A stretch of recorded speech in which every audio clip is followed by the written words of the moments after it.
Three qualities that make you a master yoga teacher. Number one is leadership. People come to you for guidance. They are looking at you. They're looking at what you're wearing, what you're saying, how you're moving through the class, how you're holding space, your presence, your energy. Sometimes energy is even more powerful than words. It's just the way you hold your energy.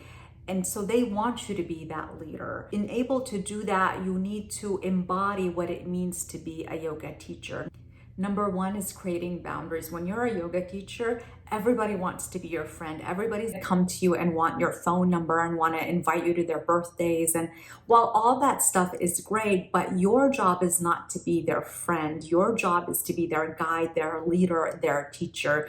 In the same way that you don't befriend your therapist, it's a very similar situation. I always tell my students that you can benefit more from me as a teacher, as your guide, than as your friend. I can serve you more being your teacher than being your friend.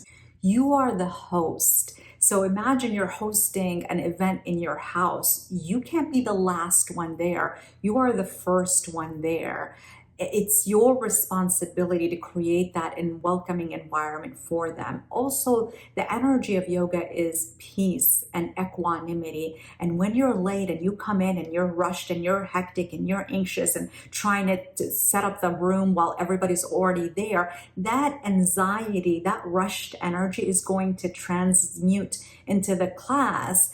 And nobody wants an anxious yoga teacher. So professionalism, timing, creating space, looking people in the eye, knowing their name, watching out for what type of music you're even playing. Remember, yoga is a sacred practice, so the quality of the music, the lyric of the music, is it infusing and adding and enhancing the experience, or is it distracting? People want to have a yoga experience. They come to a yoga class because they want that peaceful Zen transcendental experience, and it's on you to create that for them. They don't want an experience just like the experience that they just came from a restaurant or a bar or shopping at a mall. They don't want to hear the same music, have the same environment.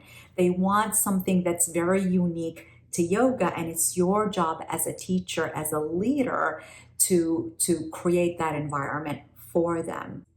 The second quality of being a yoga teacher is continued education. So you as a teacher, you need to keep growing and keep learning and take your students with you as you grow and you learn. I don't teach the same class that I taught 15 years ago. My teaching skills and messages have grown throughout the years, and I take my students with me. You don't want your students to be bored with you. You don't want your teaching to be so predictable. And I've heard this so many times of students complaining about teachers teaching the same sequence, the same class, even saying the same quotes, the same jokes. And they say, I already know what she's going to say before she even says it. You don't want to be that teacher. You want to keep your students challenged. You want to keep the students present. You want to keep the students eager to learn from you. And so that starts with you and your personal practice and your personal growth. What books are you reading? What courses are you taking? How are you growing in your own practice? And because that's going to translate in your teaching. By knowing yourself, finding your voice. So know thyself is a sacred teaching that is practiced throughout many ancient wisdom tradition. And there's a reason for that. When you know yourself, when you find your voice, first of all, you're having a good time, and then the students are having a good time. Know that if you are comfortable in your teaching, they're going to be comfortable in their practice.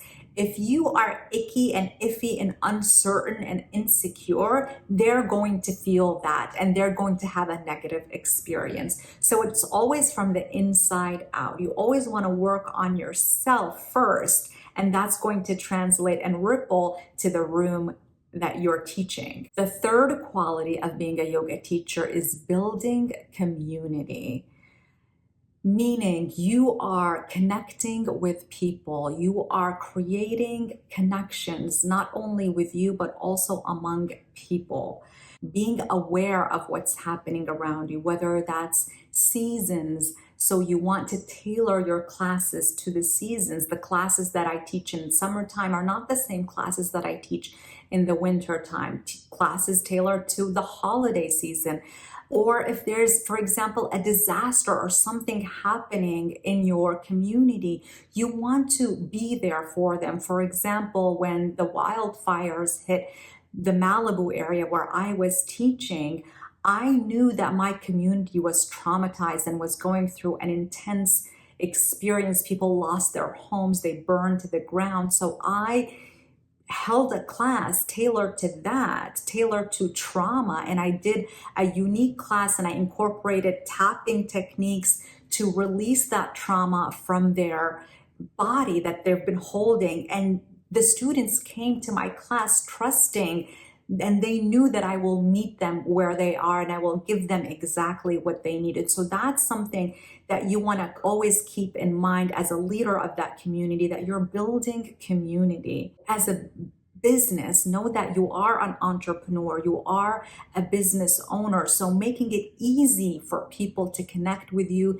to sign up for your class, creating online systems, seamless, easy ways to book a private class with you, to book a retreat with you, to book a workshop with you, whether that's a website or any other. There's plenty of online systems and tools. I use Calendly, and there's even a free version of it for people to book and pay for a private session with me without even having to even contact me personally.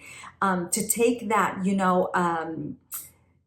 nervousness about talking about money out of the equation, because I just want to be the teacher, the guide, the yogi to lead them, versus talking about bargaining and talking about discounts and sales with them. So creating systems and tools that are seamless and easy for people to connect with you.